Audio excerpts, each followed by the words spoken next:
want a strong and powerful military, and ideally we don't have to use it. You know, we had no wars. 4 years we had no wars, except we defeated ISIS. We defeated ISIS in record time, but we had no wars. They said, he will start a war. I'm not going to start a war. I'm going to stop wars. President Trump taking immediate action, speaking with leaders across the globe in the 24 hours after he secured victory. So what will foreign policy look like under President Trump's leadership? Well, former GOP congressman and New York gubernatorial candidate Lee Zeldin joins us now with more. Lee, thanks for being here. What Great does in a second term here, what does a Trump foreign policy look like? A continuation of a lot that worked when President Trump was in the office the first time, and President Trump's next term victories have actually already begun. The election was this past Tuesday. You already have the European Union indicating that they'll purchase now possibly United States natural gas to avoid Trump tariffs. There was a caravan that was coming through Mexico that was pretty massive, already cut in half. Qatar kicking Hamas out of its country. President Trump already speaking to President Zelensky about ending the war in Ukraine. That bit that you just played from President Trump on election night is exactly a peace through strength model that worked, of ending foreign wars instead of starting new ones, about having a military that was focused on being America's defenders instead of a woke social experiment, and understanding that we need to treat friends as friends and adversaries as abroad, and never sending our troops into harm's way where they're set up to fail. President Trump has had 4 years of success, from the Abraham Accords to withdrawing from the Iran nuclear deal and more. I think it's about picking up from where he left off and then some. I think his next term is going to be even greater than the last one.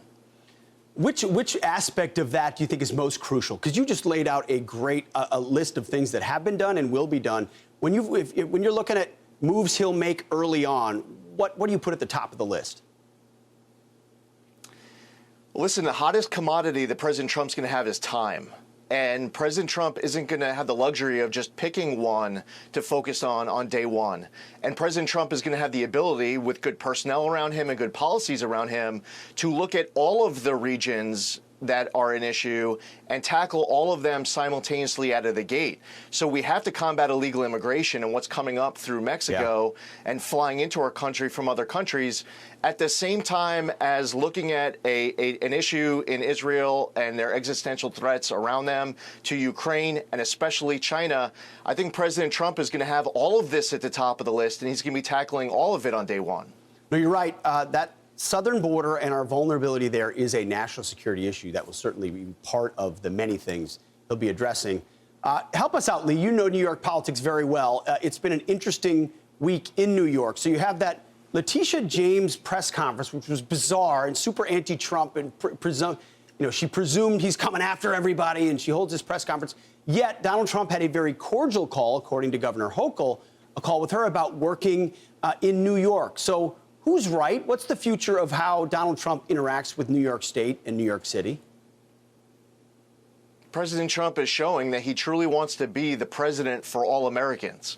And it doesn't matter whether or not you're from a blue state, a red state, a purple state.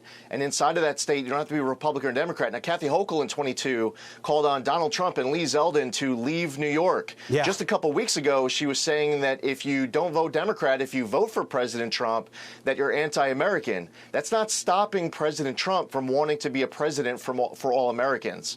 So this is about the people of New York. This isn't about a clash of partisanship through parties.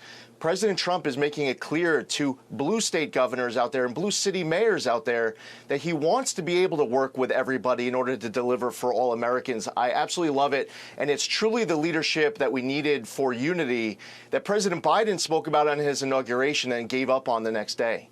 Yeah, they speak about it all the time, and then they never really follow through. And what they've missed about Trump from the beginning is he actually is a businessman who wants to make things better and is willing to work with people, even if they've dissed him and disagree with him, as you point out. Kathy Hochul has been no fan of Donald Trump or Lee Zeldin. But, Lee, you gave it a heck of a run, and we hope you do again. It's great to see you, Lee. Thank you. I'm Steve Doocy. I'm Brian Kilmeade. And I'm Ainsley Earhart. And click here to subscribe to the Fox News YouTube page to catch our hottest interviews and most compelling analysis.